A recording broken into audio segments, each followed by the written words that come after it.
So yan po yung logo ng CapCut. Kung may na-download na po kayo na CapCut, makikita nyo naman po sa mga apps nyo, yan po ang logo. Pindutin nyo lang po yan. Tapos yan po ang lalabas. Lalabas po yung new project. Pag nandyan na po yan, pindutin nyo lang po yung new project. Yan po. Yan, lalabas po sa cellphone nyo yung inyong mga videos.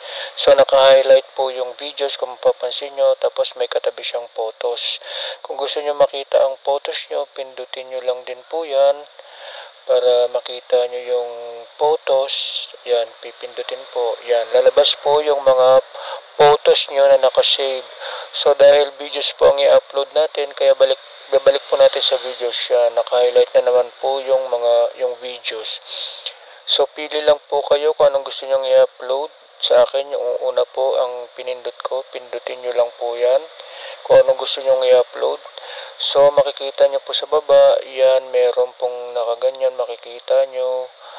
Ayan, screenshot ko na lang po yan kasi medyo malabo po ang camera ko. Yan po ang makikita nyo sa baba. Tapos, may nakalagay doon sa bandang right yung add.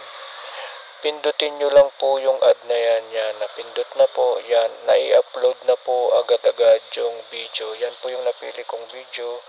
So, kung gusto nyo pong i-play naman yan, yan po may makikita kayong triangle. Yan, yan triangle. Pindutin nyo lang po yan para ma-play yung video nyo na in-upload. So, ayan, nakikita nyo na umaandar na po yan. So, nagpi-play na po siya.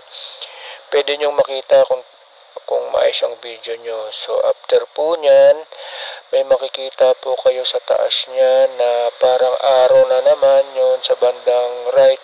Sa pinakadulo yan, may arrow po yan. So, ang gagawin nyo po, pipindutin nyo lang po yan. Yan, pindutin nyo.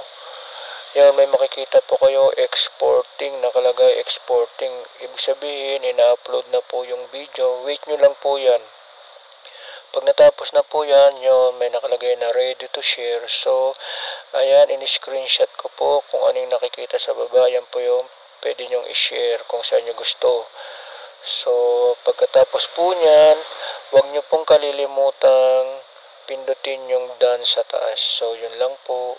Tingnan nyo na lang sa gallery nyo para ma-upload nyo na po sa YouTube po. So, thanks for watching. Yan lang po. Maraming salamat.